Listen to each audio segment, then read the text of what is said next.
Welcome to Second Story, everybody, the podcast where we dive deep into personal growth, pivotal moments, and building a life on your own terms.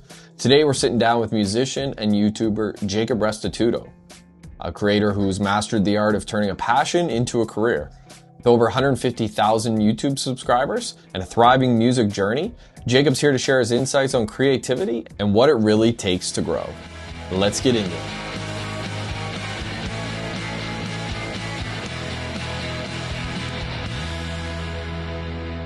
Welcome to Second Story. I'm Josh Cybulski, joined as always by Leckie. Corey, how are things? Things are good, Josh. How are you? Well, I can't complain. Well, I mean, That's good. I could complain about you, complain about, everything, but I won't. I'm excited to do today's episode. I've been following this guy's work for a very long time. So joining us today, he is a professional YouTuber. He's a musician. He also hosts multiple podcasts. His name is Jacob Restituto. Jacob, welcome to Second Story. Thanks so much for having me. I appreciate your support, your long-term support. Yeah, dude, I mentioned off air that I've been following you for probably about 6 or 7 years. So excited to finally get to talk to you, not in person, but, mano y mano. Yeah, it's a pleasure.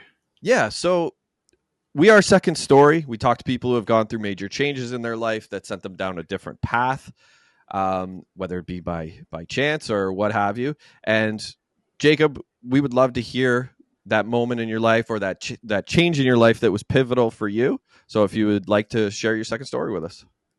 Yeah, absolutely. You said you didn't send me any question lists. I don't want the guests to think that, you send a whole question list and like I'm just all pre-prepared, because that's not how I like to do my podcast. But you did send me this question. It's something that I've been thinking about. And I think it's a tough question. It really makes you think, because I think in my life, and I don't know if people can relate to this, that I've had multiple second stories, if that makes sense. For sure. I've had probably 3 pivotal moments in my life, and they've all kind of just shifted. So can I share a couple, or is it supposed to be just one specific one? No, you can share all of them if you want. Yeah. So I would say probably the most defining, it's funny. I actually had an answer. When you originally texted me, and it's funny, as you were talking, I was like, I think I actually have more impactful answer that I kind of just throw my whole thing off. So that's why I was like, I don't know which to share. If we're talking career wise, I guess I would break it into two different categories: personal life that's affected everything, but also like career wise. We'll go personal life. Personal life would definitely be in my teens, when I became a Christian. It just completely changed my perspective on life and how I handled. I mean, that was at this point. I mean, I grew up in a Christian household, but like I didn't really kind of believe it or vibe with it, or kind of, it was just like what my parents did. But when I actually started to believe it, it just completely changed how I see the world, how I see everything, and how I see people, how I see myself. And that has been a defining thread through my whole life. Through career-wise, though, it would probably be when I was in college. Well, actually, I'm a college dropout, so that was a big second story in the sense of I went to college free. I actually was convinced to go to college. I wanted to be a musician my whole life, or to like a professional life. In high school, I wanted to be a musician. When I was a kid, I wanted to be other things. But when I was like, I want to build a career. It was a musician. I wanted to be a guitar player, singer, and stuff, but when I was leaving high school, people were like, "Hey, you want to be a guitar player in a band and stuff, but you don't have a band. Like this, your plan has a couple holes in it." Like I was like, "Okay, that's fair." Like so, like maybe I'll go to school for music at their recommendation. So I did, and in my first year of music school, college, I started writing my own song. I had been writing my own songs, but I had written and released my own music. And this is the first time I actually professionally released it. Went on like Spotify and Apple Music and iTunes. And back then it was just iTunes. I don't even know if Apple Music was a thing. And I was like, and I like just caught the bug. I was like, oh my gosh, this is what I want to do for the rest of my life. And at that point, my parents were paying for college actually. And I was at a local school. Like it wasn't like Harvard spending like $200,000 a year. Like I was, it wasn't crazy expensive, but I also didn't want to waste their money. So I said, and I was also at that time with my girlfriend, who's my now wife, and we knew we wanted to get married. And I knew that if I wanted to build a career, that I would have to start sooner rather than later. I didn't want to be 22, 23, getting out of college and be like, okay, now I'm going to build my career when we're also trying to get married and she's trying to build her career. She's a nurse, and like, so I said, okay, at 18 or 19 years old, I dropped out, and people thought I was crazy. And that was a huge defining factor of my life. Of it, just you grow up real quick. When you are making no money out of school, and I still lived at home, so I wasn't poor, but like I had no discretionary income. My parents weren't subsidizing my lifestyle, so I had to figure things out. You mature real quickly, and that was probably one of the biggest defining career moments. And then a more recent one is that I've shifted a bit out of necessity. So that was my career for about 10 years. Music and YouTube became my full-time job, and making YouTube videos and making music, with some odd jobs here and there beforehand. And then once YouTube took off, it was really mainly my main job. And then more recently, within the past year, my wife and I started a family, and life got expensive, and music wasn't paying the bills as much as I wanted it to be. So I had to shift accordingly, and put my family first over my own desires of wanting to continue the music career and stuff, and pursue some other opportunities. And I apologize if you can hear the dog upstairs, but yeah. So now I'm focusing more. I have a video career as well, so I do a lot of client-based work, and I host more recently. That you mentioned multiple podcasts, so I do a podcast on my music channel that I've been hosting for years at this point. It has like 125 episodes or something like that. And that's all music professionals. I call it the More Than Music podcast. So it's all just music industry professionals talking about their careers in the industry. And then I more recently host a podcast called New York's Business Podcast, where I speak to different professionals in the New York area, but also outside of the New York area, about their professional journey. So that's my story. Nice. Yeah. So the part of your story that really resonates with me is just because I went through something similar, leaving school, having that. A lot of people comment like, "Are you crazy? What are you doing here?" Did you have a lot of self-doubt and maybe kind of looked around and reflected like, what am I doing here? Like, is this crazy to do? At times, there's no doubt, no question I had self-doubt, especially when it wasn't working. And it never totally yet panned out the way I expected it to. Like, I never expected to become a YouTuber. Like, it wasn't in my, cards that I was expecting. But it was more of like, just, to be honest, I felt more angry, actually. I was more upset at the friends and family that I thought that were supposed to be supportive of me. And they were like, of course they wanted the best for me, but there was also like this, like, hey, you know the chances of you actually making a career out of this? And it's like, again, I grew up, and I'm still a part of a faith-based community, and like I'm like, wait, hold on, we're the same people that like talk about like David and Goliath, and like, aren't we supposed to believe in these things? Like, so it always became like this part of me that was like, I want this to work, almost to show that it's really possible. Like we preach these things, and we're supposed to believe these things, and like I want to show it's really possible to actually make a career out of this and make it work. Yeah. But there was no question that there was self-doubt, and am I doing the right thing? Is this what I'm supposed to be doing? Am I crazy? Like, what are the chances? I mean, gosh, and like, talk about income and stuff, man. I got married when my wife and I have been together for almost 15 years. And I got married when I was 23 or 22 or something like that. And we really didn't make a lot of money. There was a lot of points in our relationship where, there's ups and downs, and, with her as a nurse, she had a very steady, very well-paying job since she left college. So like that, compared to the entrepreneurial life, but let alone the musical entrepreneurial life, was like a bit of tension for a long time, where I just made very minimal money. It was like, am I doing the right thing? And her asking like, hey, what's going on here? Like, so that was fun.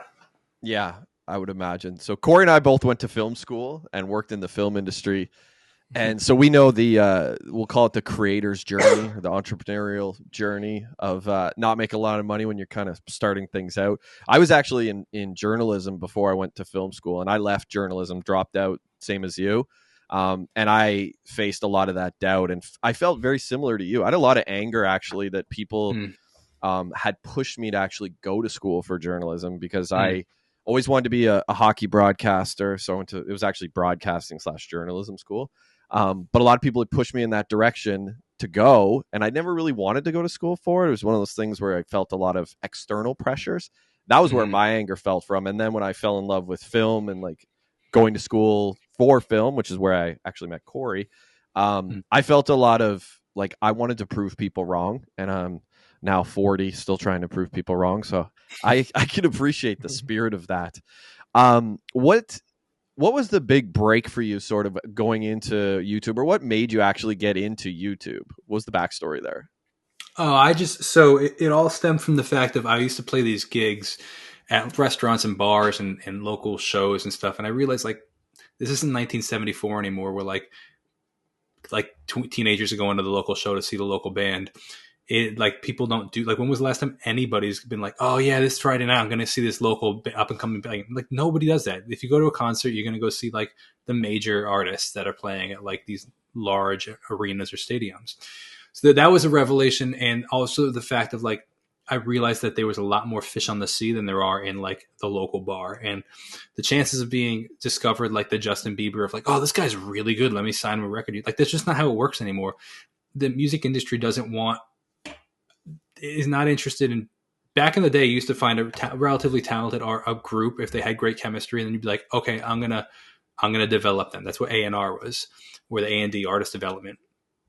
That doesn't exist anymore now with the TikTokification of the world. They want you to develop yourself. They want you to build a following, and then they'll take you in and be like, okay, you know how to build a brand. We're going to now capitalize on that brand and bring you in. So I was like, there's a lot more opportunity online than there is in person. So I started, and I knew that just from like that social media really worked. There were a lot of people that were like building followings on social media. Not necessarily at that point.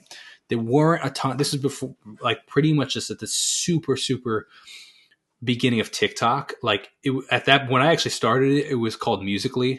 I don't even know if you remember that. It was like before TikTok became a thing, and then Musical.ly was bought out by TikTok, or they changed their name or whatever the case was. So there wasn't this whole like TikTok artist thing yet. It was all like the YouTube artists, like the people that had gotten famous, like the Justin Biebers through YouTube.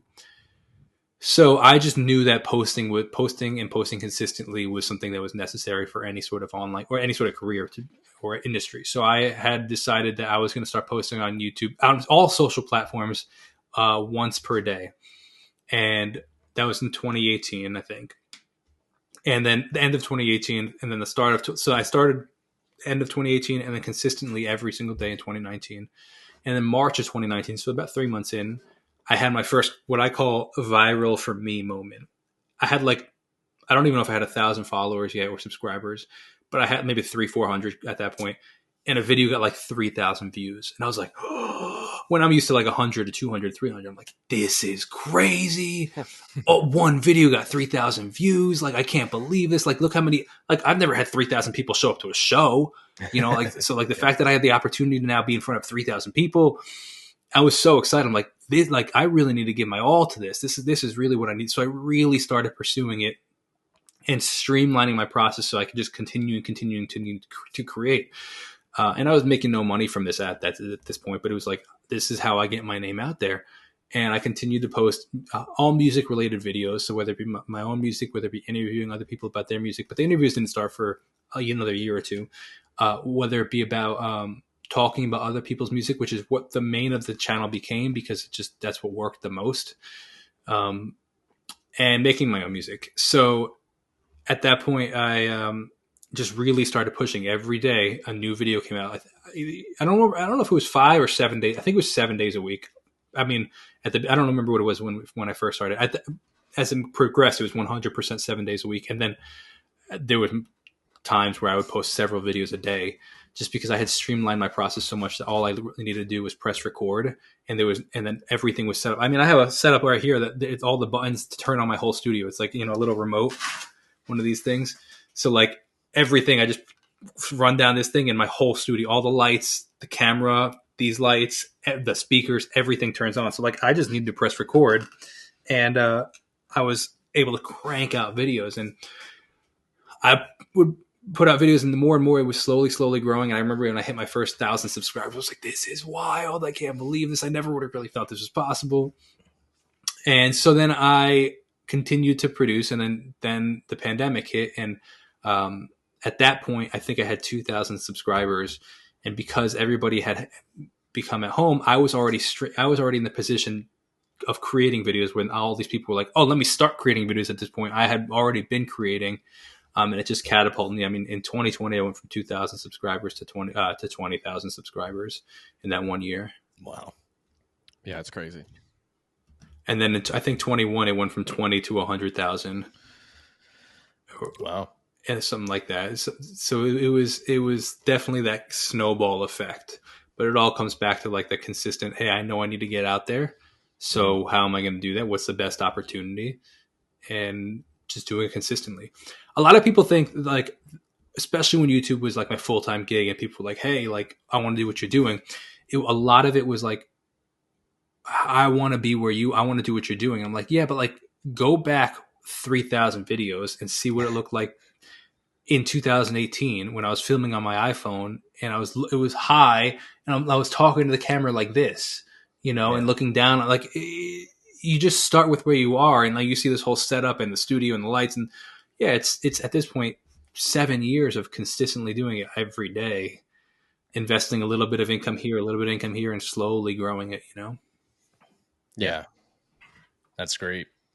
We actually see a lot of parallels between what you were just saying about kind of getting outside of your bubble, your local bubble, and not being noticed there. That's sort of why Josh and I started this show, was to get outside of our local bubbles, to network with people in different areas, to gain some advice from different people. We just started a little bit later than you, as far as like 6 years later. Yeah.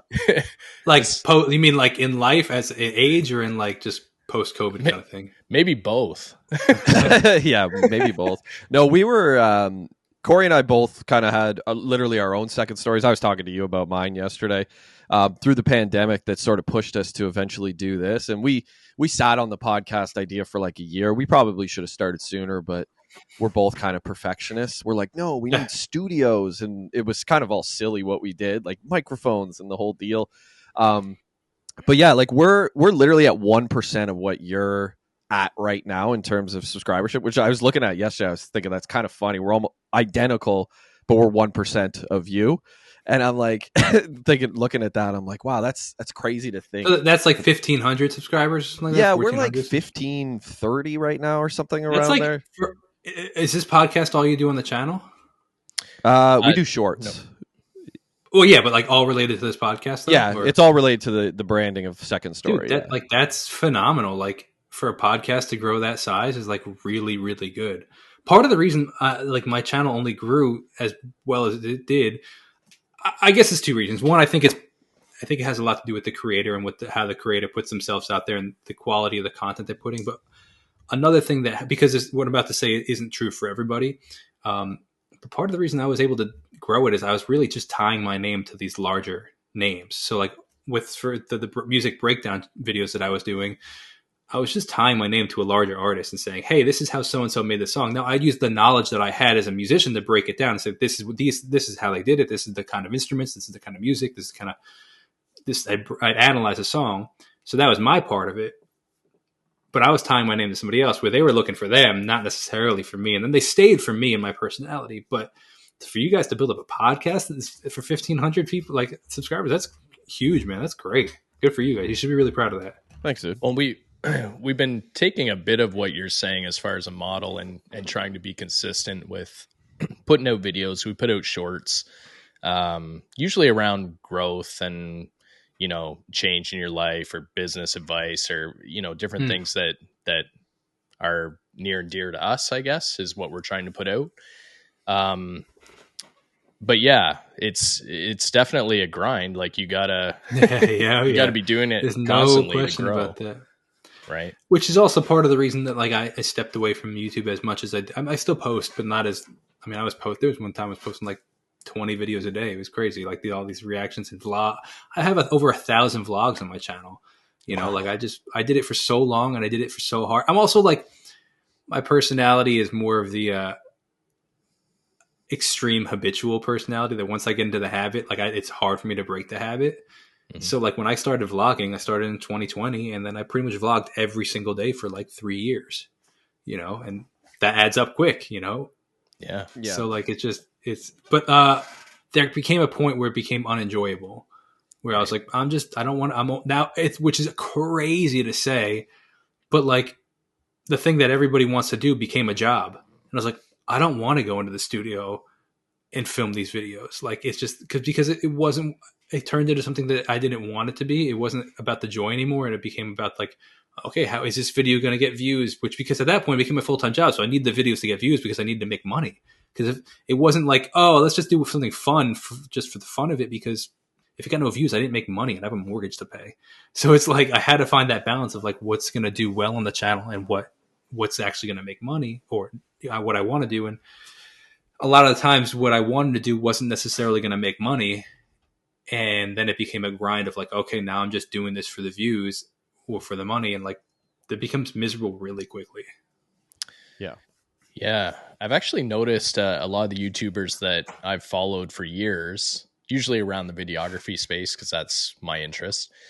A lot of them are doing the same thing. Like they've either left or drastically reduced the content they're putting out. And would that be like the Peter McKinnon kind of guys, or like who? Yeah, the Peter McKinnon's, DSLR video shooter, Caleb. Like a lot of them have really cut back, and a lot of them are going on and doing these videos saying exactly what you're saying, that they started making content that didn't really mean much to them. They were just making it to make the video, or they were kind of a slave to the sponsorship or whatever it may be. So did you run into any of that where you had sponsorships or anything, or ad revenue? Yeah. I mean, thankfully, and I'm really grateful actually for all the sponsors of the channel and stuff. It never really became I had learned from like the other people's mistakes of like being tied to sponsorships and stuff. And I always modeled it being like, hey, this has to be mutually beneficial. And it has to be like I'm not getting myself into like some sort of contract where I'm like, this is miserable. Like this is miserable. So it was always like a very mutually beneficial agreement and opportunity. Nice. It also, I wasn't perfect at it, but I was very hard at trying to only align with things that I actually believed in, and not just being like, oh yeah, whatever's going to pay me, I'll take an opportunity for. So a lot of the time, not always, but a lot of the time, like, I really believe in this brand. I use this brand, and this is something I want to make an opportunity for, which is also something that to be honest with you, like one of the reasons I want to keep up this YouTube channel is because like I've put a lot of work into this, and now I have the opportunity of when brands reach out, like they want to spend money. And I'm like, for me just to be like, oh, I'm giving up YouTube is like, yeah, which is easy to quote unquote easy to say to some degree, because I'm like, I don't want to get caught up in that like posting of like that grind of like, I don't know. I say everything I say with a grain of salt, because I was incredibly grateful for it the whole time. It just had become a point of like where it's like wasn't me anymore, and I felt like people were never satisfied to some degree too, and it was always this like, give me more, give me more, give me more. Mm-hmm. And instead of like I'd post a video that they wanted, and it was like, cool, now can you do this? And it's like, well, you didn't even say thank you. And it's like finding that balance of all of it. But I'm really grateful for all the sponsorship opportunity. That was always, I was thankfully never in a position where it was like, oh shoot, like I'm like, this is uncomfortable, or this is, I'm obligated to do these kind of videos now because of this. I've always been really grateful for it. Awesome. Yeah. I noticed that on your channel. I don't know when it would have been, but there was a while ago where you really pivoted to your own music away from like some of the videos you were describing, reactionary videos and things like that. And as an artist, I remember thinking like, good for him, do the thing that is going to make you happy. But then there's like a fan of your work. I was like, well, I like the videos though too. Like, it'd be cool if you still did those. So like even me knowing the sort of the artist journey and the way like an artist's brain works, I was conflicted to be like, yeah, you do you. Yeah. And I'm the same with like actors too. Like one of my favorite actors is Ryan Gosling, and he always did very artistic films, and now he's got a family and kids, and he's really shifted the type of movies he makes into like popcorn movies. And I kind of get it, because I'm like, yeah, I'm a dad too. I know what it's like to need to support a family, and I get he's chasing money in that case, but also like, can he just make like another Drive, please, or like another gritty indie film for me, like just for me. Yeah. But there's a real conflict there, and I'm sure you felt that too. He was a great actor in that movie with the Schenectady bike rider. Do you know what I'm talking about? Like, Place Beyond the Pines. Yes, that was a great movie, man. That's a phenomenal. That was a great movie. Yeah, it's a great film. For you, like when you were moving into your own music, like away from kind of doing the thing that was sort of your bread and butter on YouTube, and you started moving into making your own music and really focusing on that, what kind of a conflict did you have in doing that? Like moving more towards the space that you were comfortable occupying? So I had always been doing my music while also doing the reaction stuff on YouTube. It had just become more of like, I felt that's all people wanted, which I realized wasn't totally true, because like a lot of the people that had wanted my music at that point had found me through the reaction stuff. Yeah. So like I had ebbed and flowed back and forth where I stopped and then started and then stopped and started, because I'm like, if I want this music to work, like I was getting more views on my music when I was doing reaction videos. Another thing that actually has shifted a lot is the industry has shifted a lot.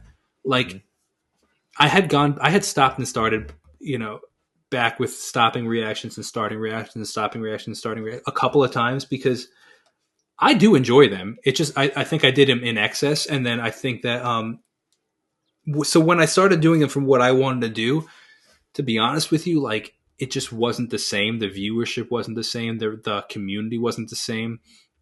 And I felt like, it just wasn't the same. And I was like, I wasn't enjoying it. I wasn't enjoying the outcome as much. And again, like YouTube was my full-time job. So like, it was really hard to justify posting a reaction video and it getting not a ton of views and me making like $7 from it, if that, and it's like, all right, if I'm only going to make like $2 from this reaction video, I might as well just be doing my own music. Like there's no point in really doing this unless I really want to do it, but then it kind of gives that back of like, one of the things I always talk about with musicians is like, be wary of posting cover songs, because if you blow up on a cover song, all people are going to want to hear from you is cover songs. So it's like this balance of like doing what you really, really want to do, because if something blows up that you don't want to do, which is kind of what happened with my reactions, and I enjoyed it. Don't get me wrong. I enjoyed it. I was grateful for it. I did it for years, but it can kind of get away from you. Be like, wait, hold on. I'm all the way over here and I built this platform with this, but I kind of wanted to be going in this direction. How do I get this back? It's a weird balance, man. And I say again, everything that I'm super grateful for, I don't regret it at all. And I'm super grateful that I even had the opportunity, because I know there was a lot of people that would want to be in those shoes, and I'm really grateful. And sometimes it's just like, but I also have that type A personality where I want to keep growing. So like, there was always like, oh, that's amazing. 1,000 subscribers. I'm so grateful. That's so cool. And the next day I'm like, okay, let's go for 2,000. You know what I mean? Like I try to be grateful for the where I am while also continuing to pursue the next thing. Yeah. Nice. So let me ask you this, around this changing environment with YouTube, if you were to start at 0 subscribers today, what would you do to build it up? I would do something that you loved, and then I would stick with something that you really enjoy, that you could see yourself doing outside of money, because money, I mean, granted, it took me, I don't know, like a long time to make money. Now I also see, I've always been a long-term guy. So even when I was eligible for income, I denied it, thinking that I didn't want to put ads on my video because I wanted the viewer to have the best viewer experience. I think YouTube might have put ads on my video anyway. Like but it was all of like this. I wanted the viewer, and people were like, hey, we want you to make money from this. And that, like, the viewers were actually the people that pushed me to put ads in my channel. Because I was all about like, I want the viewers to have the best, and I don't need to make money from this just yet. Like I had other income, and like, it was all about long-term growth. As opposed to like just inconveniencing the viewers. But they had said, at that point, they had said like, we're so used to ads on YouTube, we wouldn't even second guess them in your videos, which I was grateful for their honesty. But that being said, I don't totally remember your original question. What would I do? Yeah. If you were starting 0 subscribers today, starting a channel. Yeah, I would do something I loved without the inside of money, because it's going to Yeah. take probably a couple of years to make any money off of it. And something that I enjoyed. And then I would do as much research as I can on how to optimize that. Okay, whatever it be, whether I'm making candles, talking about microphones, or the podcast, what can I do to get it out there the best that I can? And I would really, one thing I think that is the most important is like really optimizing the content in the sense of like learning what makes good short form content. Because I think a lot of people just chop up their podcast, and like, it's, I'm guilty of this too. There's no question about it. The reason I know this now is because I know it didn't work. Mm-hmm. And it was just chopped up, and like it was kind of out of context, and it was like, I don't know who this person is or what's going on here. And like, you kind of just scroll away. Yeah. I think really learning to like tell a story. I'm a huge fan of military stories, like military interviews. And I love listening to like World War II veterans talk about their experiences and stuff. And one of the channels I think does this best is they take snippets of the interviews, and like the guy telling his war story, and it's almost a one mini story within that whole hour-long interview. But you're only watching a minute of it, and you don't need to watch anything else to know what happened in that short. And I think that that's a really great way to do short form content, where it's like, okay, if I never heard anything else from this interview, I got something from this short form video from this guy telling his one story about running up, in Normandy or something like that, right? And then but at that point, also it's like, wow, I actually would love to hear what else this guy has to say. So it's like this balance of like giving enough information where they're satisfied, but also being like, you gave so much information that I'm like, wow, I want to know more, But also like, it's all about like how you format the video, and like getting it snappier in the beginning, so it's not like just like this, like, so I was thinking that this guy, it's like, boom, I'm gone. Yeah. Yeah. Give it. So all that being said is like learning to optimize, like who's doing it well, and watch it, like looking to see who's doing it well and trying to learn, what are they doing? How can I do it better? Yeah. That's I was kind of laughing there for a second, because that's a massive lesson that Corey and I have learned over probably the last 12 months or so. Our first, I would say 6 or 7 months of doing this, we were doing exactly what you just described, chopping up the podcast, throwing it up for shorts, and being like, what's going on here? Like, we got 8 views on this. Like, what is happening? And we figured it out eventually, or sort of. But that's better than doing nothing, though. True. And that's the thing, is like, I think the mistake that people make is they don't want to fail, so they don't do anything. Yeah. Yep. The only reason you got better is because you did some. I'm 100% from the mentality is that I get started and then I figure it out from there. But like, you can't hypothesize how to perfectly do a YouTube channel if you haven't done it yet. Yeah. You have to start and see what works, what doesn't work, because that might work for a lot of people. You know what I mean? Like Joe Rogan has the 3-hour podcast where like he's like in the middle of the podcast, hey, I gotta go pee. Like, who can do that? You know what I mean? Like, but he's done it so many times, and like, if that's his format, but like that wouldn't work for a lot of people. It's just, you have to figure out what works for you, and the only way you can do it is by trying something and seeing if it works. Yeah, that's so true. It's such good advice for somebody, and not just for somebody who's chasing YouTube, but just somebody who's chasing really anything. Oh, absolutely, for sure. Yeah, get started, make your mistakes. You mentioned like monetization on YouTube. This is something that Corey and I have yet to do, and I'm sort of like you. I'm kind of conflicted about taking money from this, because I'm like, it's sort of, to me at least, kills a bit of the spirit of it, just because that's how I personally feel about commerce, bringing money into things. And we did a whole episode on this about why that is. And I'm a hockey writer. I get paid to write about hockey, and I have a really hard time sitting down and watching hockey because I don't get paid to watch it anymore. And hockey is probably one of my favorite things in the world. So that was what my whole conflict is when it comes to the YouTube thing. And I just love doing it right now. I'm like, if we start bringing money in, then what's that going to do to me, like, and my connection with the actual show? That being said, like you mentioned, you had sponsors, getting paid from YouTube. Did you have other like forms of income from YouTube? Yeah, it was actual viewership, which for people that don't know it, the way the ads work is, if a viewer doesn't know, is you get paid.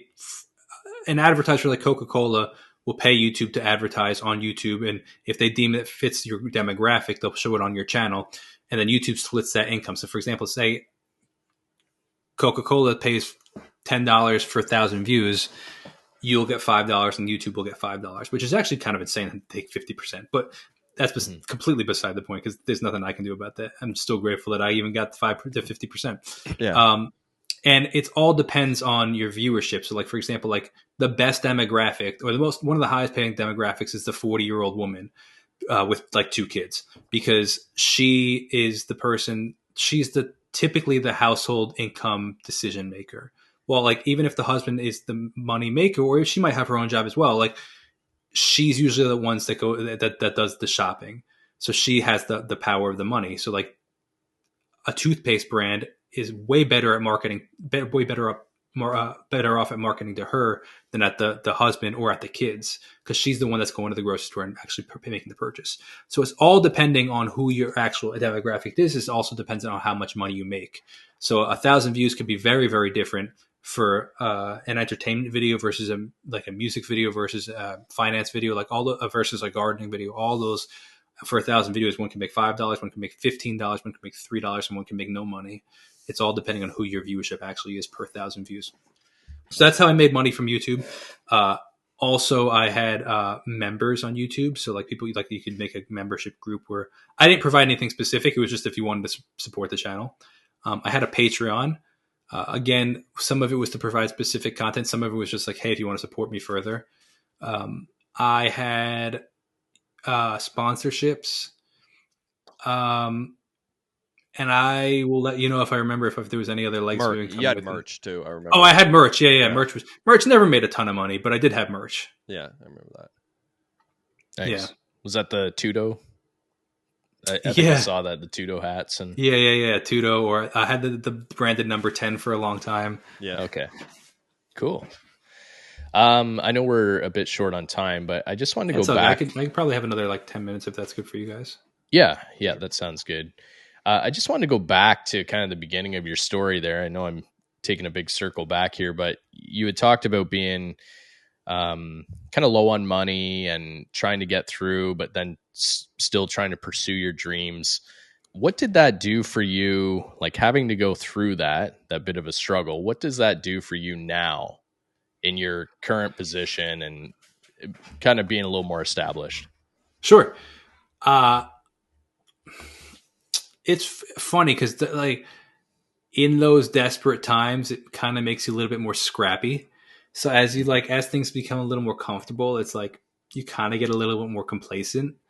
Like I remember being willing to do anything to build my career, and within reason, obviously. Like I wasn't going to go stripping, but I was like, okay, I'm willing to stay up until 1 o'clock in the morning. Like I'm a really early riser, so I got up at like 4 o'clock in the morning, 4:15 in the morning. But like I was like willing to like work hours and hours and hours and this and that. Like 1,000, dude. You know how many cold calls I've made? Like we're like to venues for booking or like for sponsorships or this or that, and like people like afraid to pick up the phone. I'm like, you know how many times I've been denied on the phone, or like, oh gosh, like all these things that like I'm like, I don't know if I really want to make a cold call right now at this point. You know what I mean? We're like, I still have to push myself to do these things, but just there was a lot more of a drive to be like, I have to do something. I have to get something to work, and it creates a tenacity in you, and it also grows you up really quickly. Like trying to manage a business and making no money really makes you grow up really quickly, which I appreciate. I've always said, you know, my personal belief is that I think that I was going to make this about just music, but I think it applies to anything, podcasting, any industry. If you're somebody that's saying, I think I want to do this, I don't know if I would recommend you do it. I'm from the belief system because I would get a lot of messages from people saying like, I think I want to be a musician. How can I get started? And being a musician and knowing how hard it's been and how much unbelievable, how much rejection I had to go through. And I'm still nowhere near where I want to be, but like just even to get to the level I'm at right now, I'd be like, you're going to get chewed up and spit out. There's no question. The difference is I had to be a musician. There was no other option. I was like, I have to do this. This is what I have to do. And it's like this, the people that I'm like, I think I want to do this. I think I want to start a podcast. you'll get 4 episodes in, and you're not going to. And I don't say that we're like poo-pooing them. Like, try it, but like, I think that I would caution against it, and I would probably say like, what can't you live without? Which was music for me. Like, I had to do it. I didn't have a plan B. I would tell my wife, I'd be like, I don't know what to tell you. Like, I always said, like, if there came a point where we couldn't pay our mortgage, like, I would do what we had to for our family. But we're not at that point yet. And it's inconvenient that I'm not making as much as I want to be, or we both want me to be. And I just don't have a plan B. Like, I could go get a 9-to-5, but I'd be miserable. And like, what would you rather? Like, a miserable husband that hates his job and his life because he has to do this, or somebody that's pursuing something that he feels like he's meant to do? And yeah, maybe I'm not making as much money. And there were definitely times she's like, I want the money, which I can't fault her, because, like, you know, I want the miserable husband. Yeah. But thankfully, she never pressured me into that. It was always like, you know, she was willing to accept the lifestyle, you know. And again, we've always been blessed, but it's not like we were living on the streets. We always paid our mortgage and stuff, but there was definitely times where I'm like, it's tight, you know, and it sucked. I put her through a lot, you know. Yeah. Does that make sense? That whole like passion versus like curiosity. Yeah, the whole I think thing really makes sense I'm sure for Corey too, but for me, I went to film school with that mentality of like, I think I want to go into the film industry. Yeah. Now I'm at a point where I'm older and I have the mentality of I have to do this because I don't have another option. Like, I've worked a 9-to-5 job for 15 years and I know it's not for me. I'm never going to be a culture fit at any place I go to. I'm me, and I'm not a fit. Then I understand that. So like, this has to work.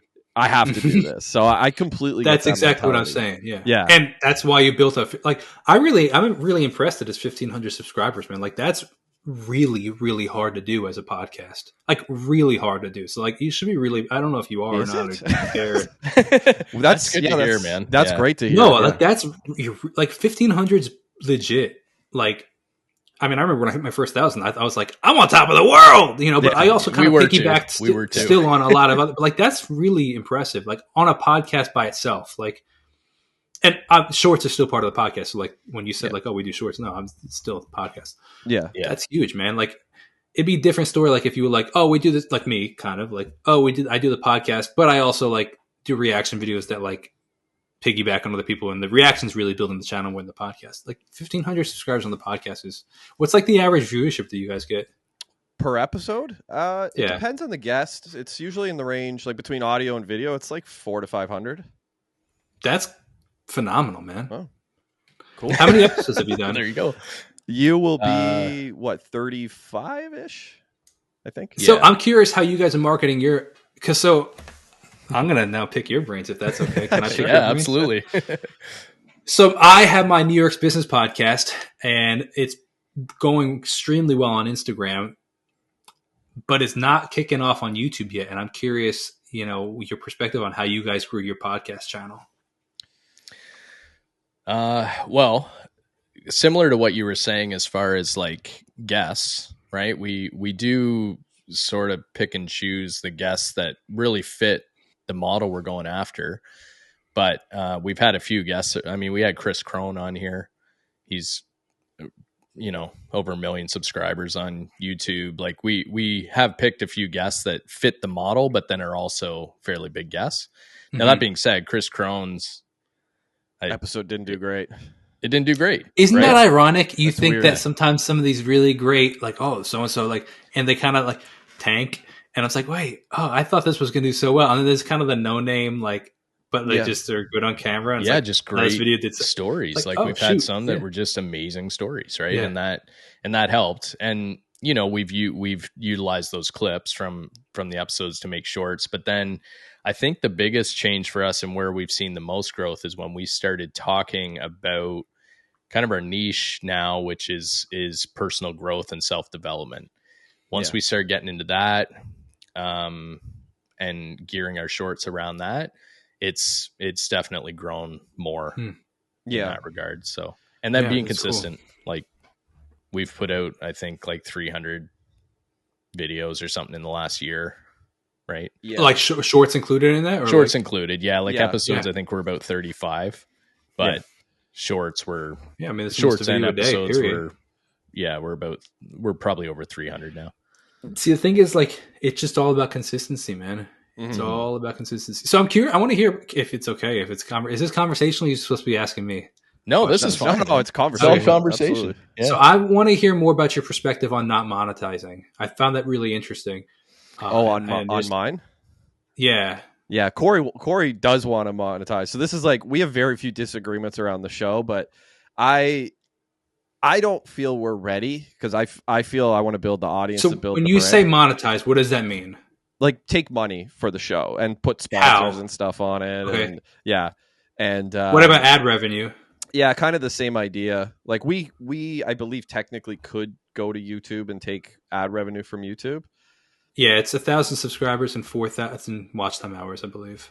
Yeah, I think we can. We're probably there. Yeah. Yeah, we're definitely. It's yeah, the we're watch over the time top. hours I'm not sure about, but Yeah, we'll that have to look varies. at I it. mean, if your interviews are 45 minutes and you have a couple hundred views on per interview, there's no question you probably are there. But okay.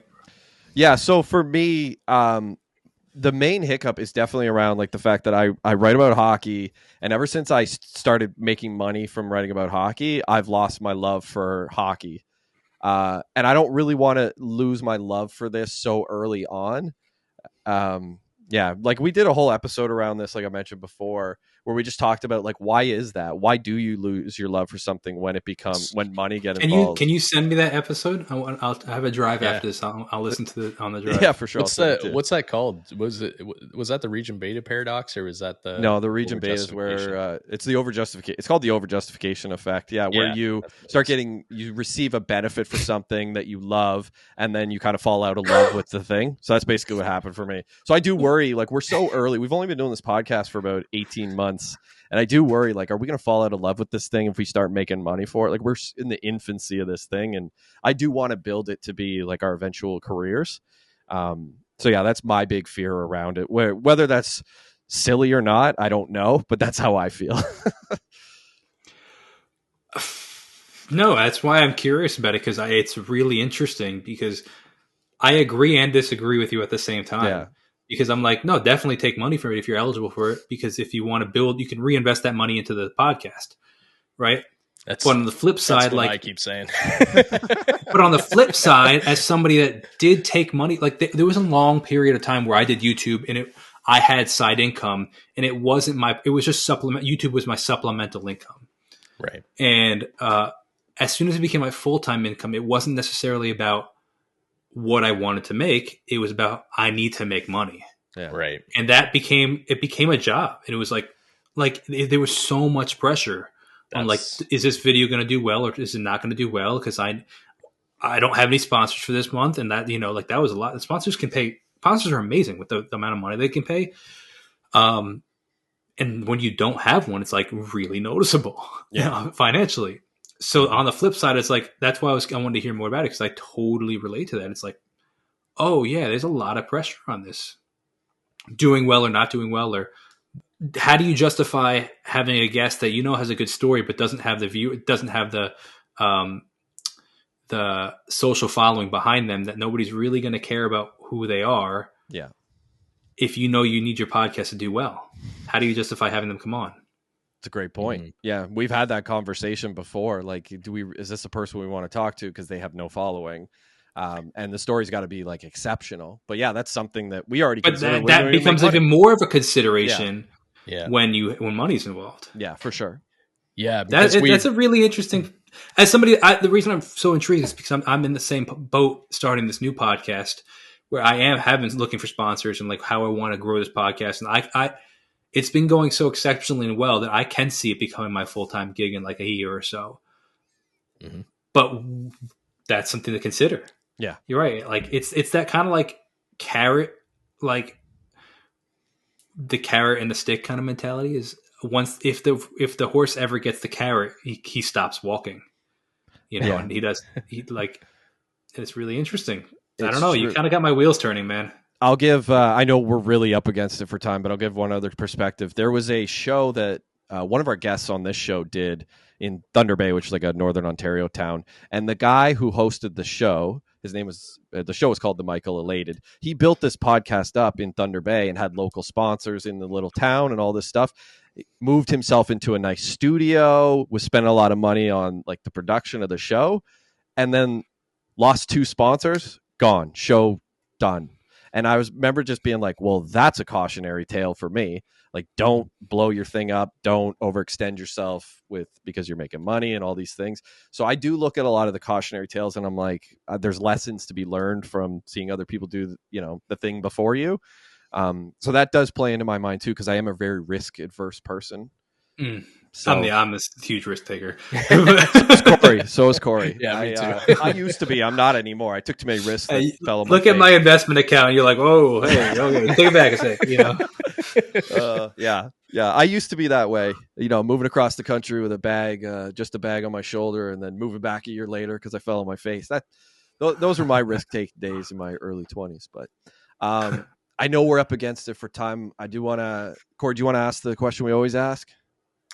Yeah. So Jacob, when people tune into this episode, what do you think they're going to take from it? Well, that's a great question. I like that.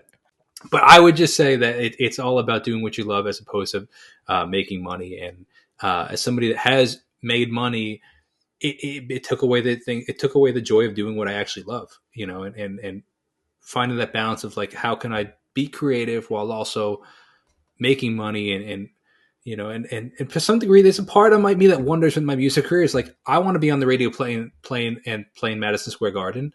And part of me wonders if like, maybe God didn't allow that just yet or whatever, or never, I have no idea, because maybe that'll take away my love for music. Maybe it'll become so pressured of, I got to continue writing hit songs so that I can continue to make money from music.